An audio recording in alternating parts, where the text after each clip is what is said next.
Good day, Corbellians. Thank you for choosing Corbel as your avenue to finish your senior high school.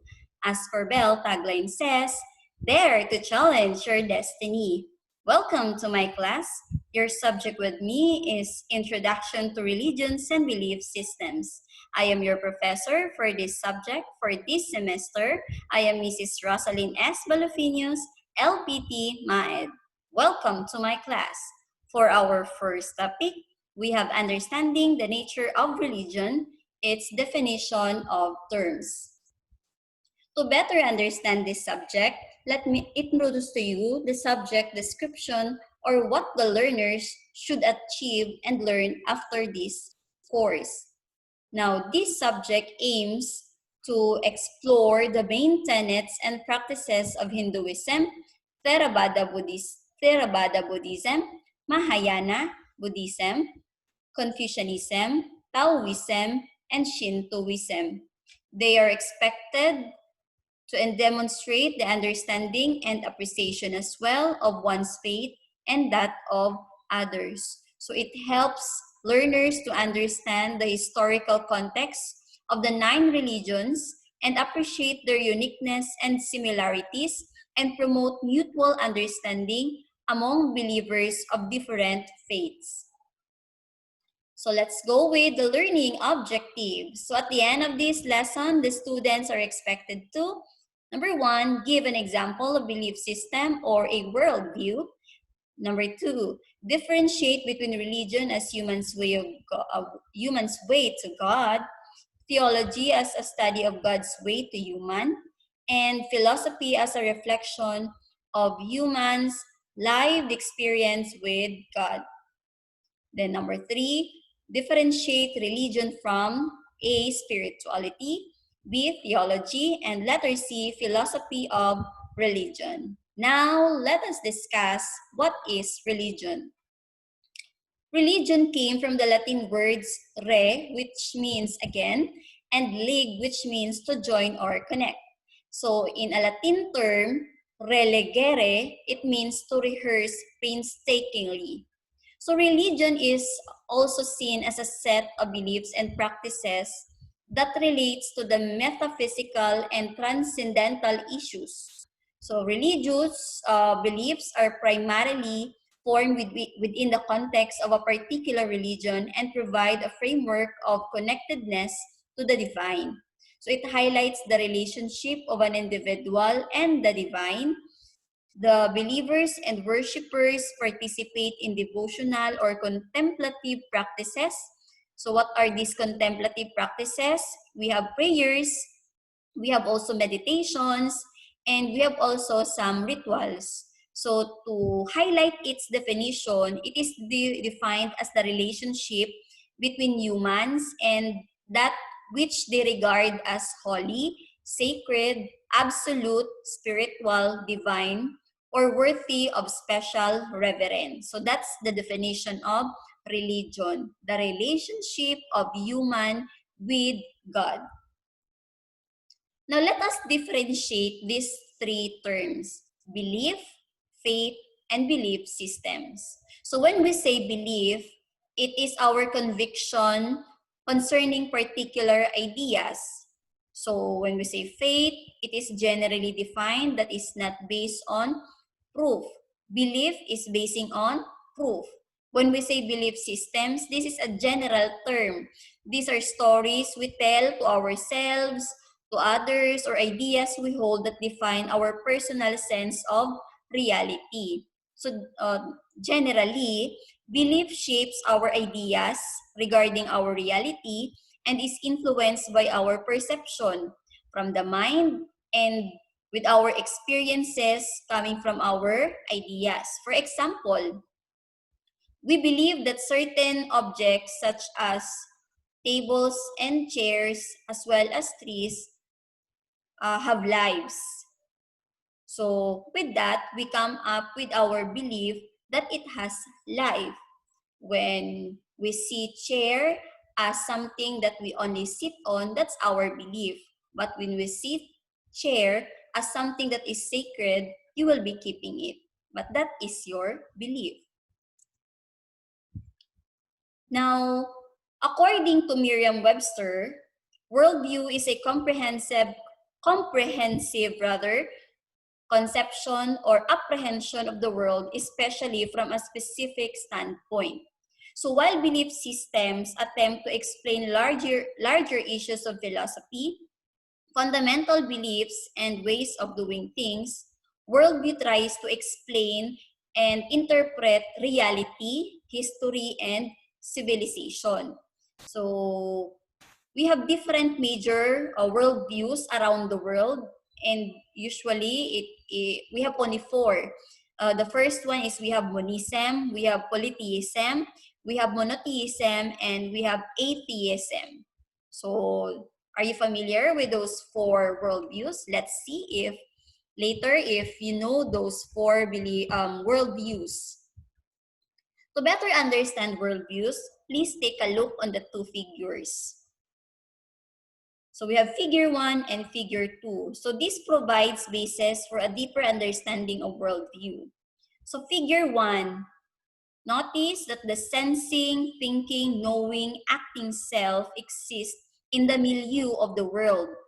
So more accurately, a universe of matter, a universe which is consists of matter, there's energy, information, and other sensing, thinking, knowing, acting selves. So this is now the component of our figure 1. So figure 1 talks about the heart of one's knowledge. So that's the concept of the worldview. For the figure 2, to sense, we notice that we have here the different stimuli. The stimuli for the sense to see, to hear, to taste, to feel from the world and from the self. So that's from the figure 2. Now to act is to orient sensory organs. And that includes, for example, our eyes and our ears. To move body parts, to manipulate external objects, and to communicate by speaking, writing, and other actions. Although we humans are not unique in our ability to sense and to act on our environment, it is in us so far as we know that we thought as the basis for action is most highly developed. So for example, there is most sensory experience an element of perception in which sense stimuli are first recognized and interpreted in light of existing knowledge. So when we say, we said that one, it refers to the learned patterns. So the usual patterns, the daily routines we do before they are committed to action. So, and to bring thought to bear on some stimuli or knowledge rather than others requires a focusing of attention. So an allocation of limited mental resources to some mental activities and away from others. But it is our reason and specialized forms of reason like problem solving and judging and deciding that we take the most pride.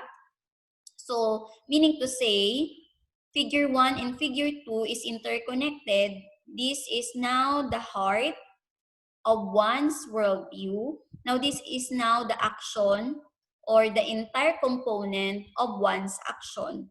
So, to sum up, when we say worldview, this is the set of beliefs about fundamental aspects of reality that ground and influence all one's perceiving, thinking, knowing, and doing.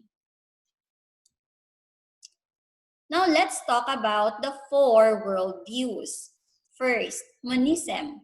Monism is a philosophical worldview in which all of reality can be reduced to one thing or essence.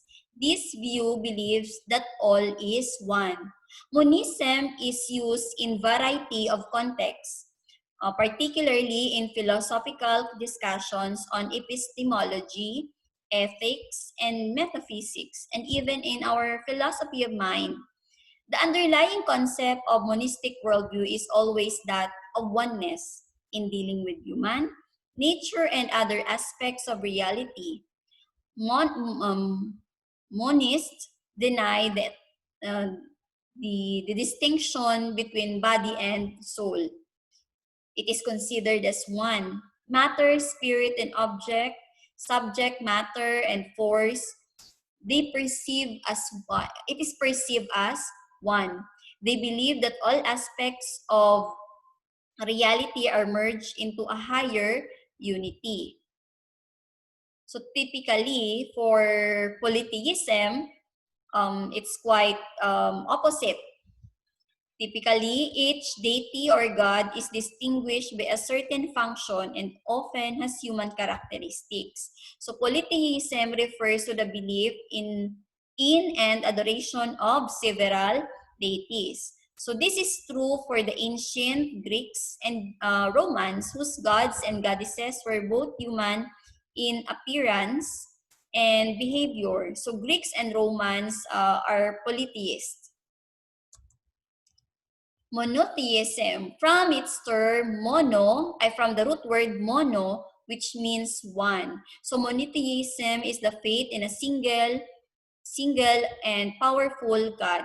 So who are the believers of monotheism? We have the religions such as Judaism, Christianity, Islam.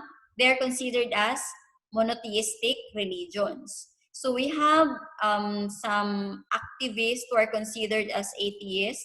So we have Madeleine Murray O'Hare, in the year 1963. According to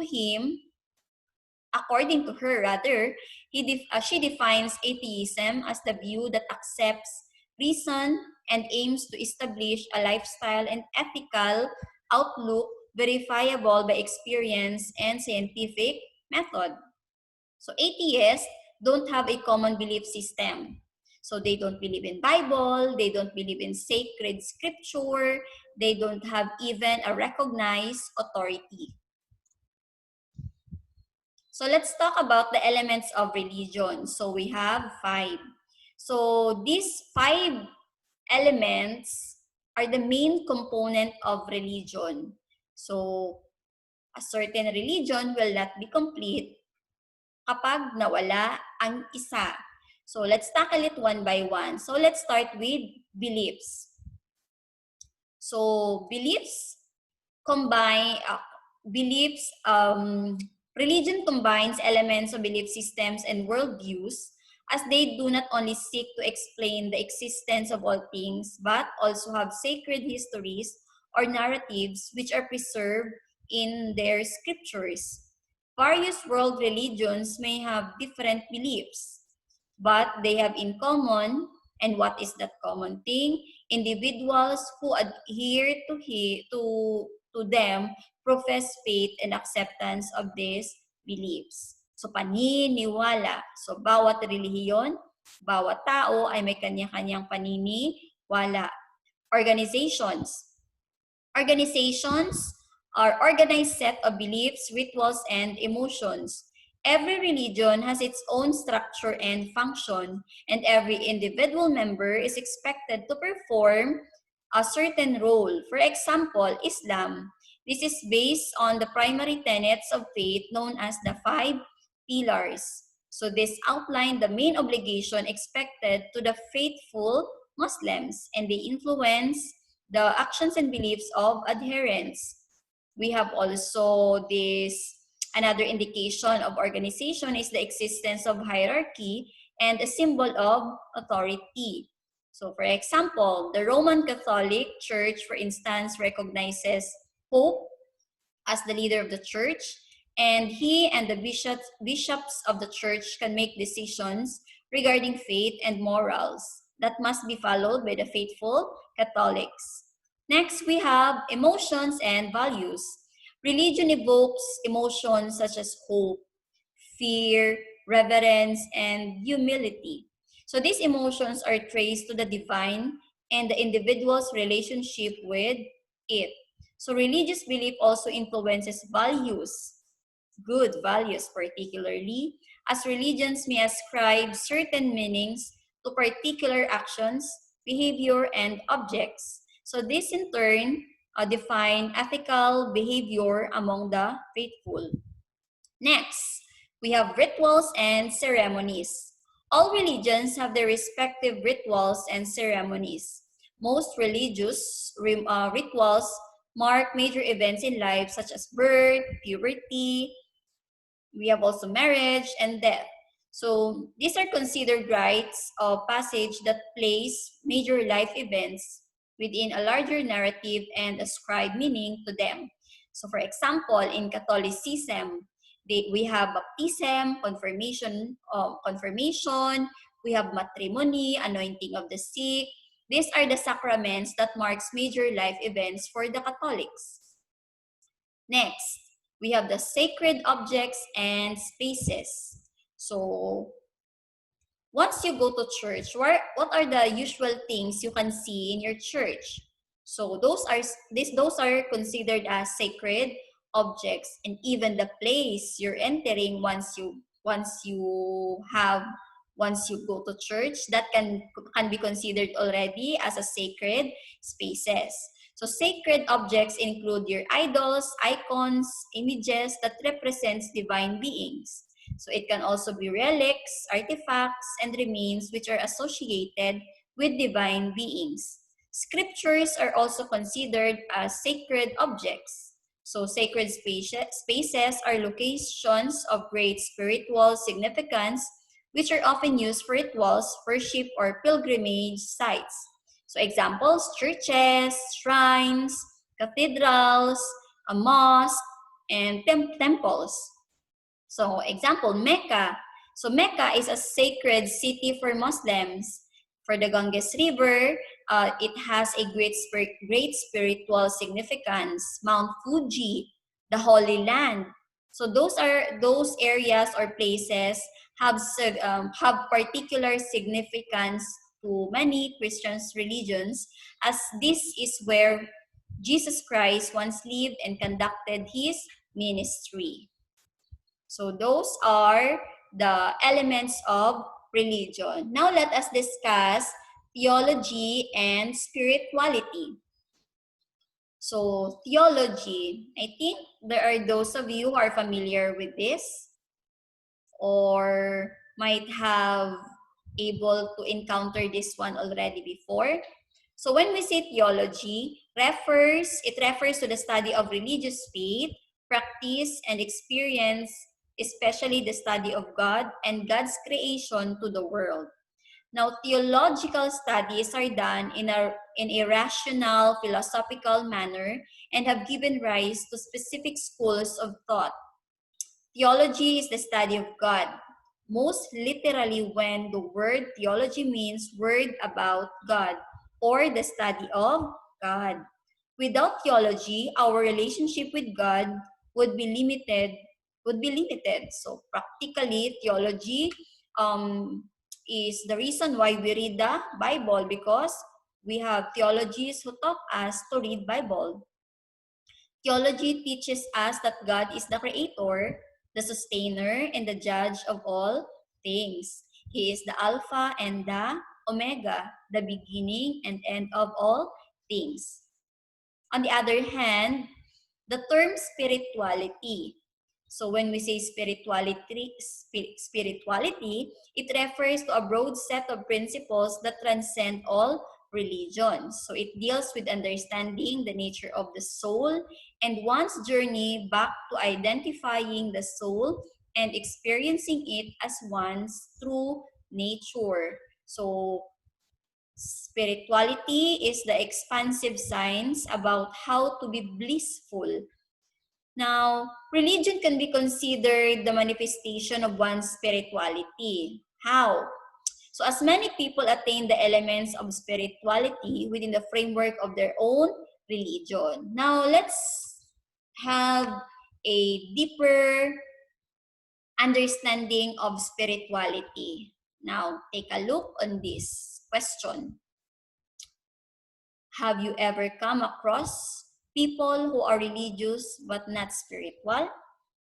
Do you consider yourself as spiritual but not religious? Or are you both religious and spiritual? So, being religious is not guarantee of spirituality.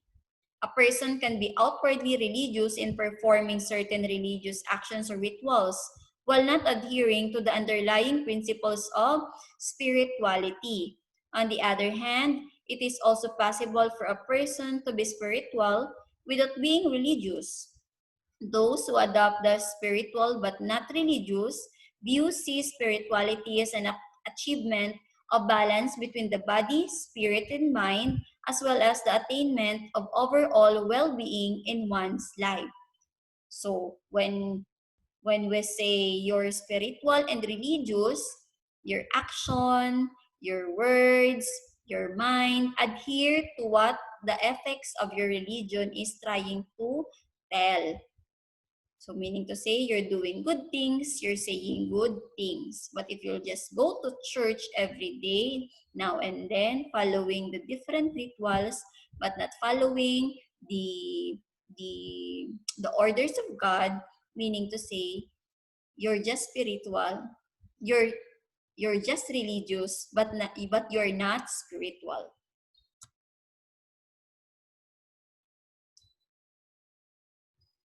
Now, philosophy of religion. So when we say philosophy of religion, it refers to the study of meaning and nature of religion. It focuses on the analysis of religious concepts, beliefs, terms, arguments, and the practices of religious adherents. So philosophy of religion includes the investigation and assessment of worldviews, so such as secular and naturalism, that are alternatives to religious worldviews. Philosophy of religion involves all the main areas of philosophy: metaphysics, epistemology, value theory. So we have the moral theory and applied ethics, philosophy of language, the science, as well as the history, politics, art, and so on. So each of those areas, there's a what we call philosophy. Philosophy of religion is the philosophical examination of the themes and concepts involved in religious traditions, as well as the broader philosophical task of reflecting on matters of religious significance, including the nature of religion itself. So alternative concepts of God or ultimate reality and the religious significance of general features of the cosmos. Example, the laws of nature and of historical events. So let's dig deeper on the definition of philosophy. So philosophy means love of wisdom. In a broad sense, philosophy is an activity people undertake when they seek to understand fundamental truths about themselves. So those who study philosophy are perpetually engaged in asking, answering, and arguing for their answers to life's most basic questions. To make such a pursuit more systematic, academic philosophy is traditionally divided into four major areas of study. So let's highlight again some of the topics we have included in this lesson. So we have defined religion, in which religion and beliefs, in which give significant influences on how we see the world and how we relate to each other.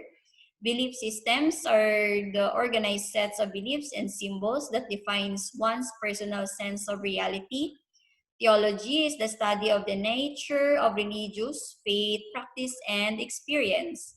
The five elements of religions are beliefs, organizations, emotions and values, rituals and ceremonies, and sacred objects and spaces.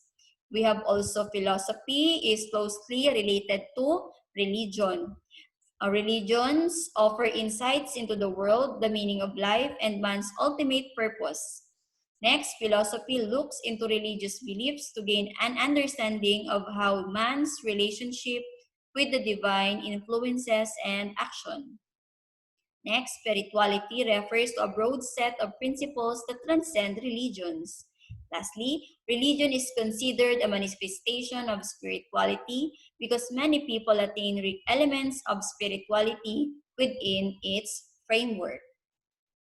So for your readings and references, please take a look and check on these following websites and other references. So thank you so much for attending our class session today. See you on our next lesson. Basta humanista, tatak orbel, dare to challenge your destiny.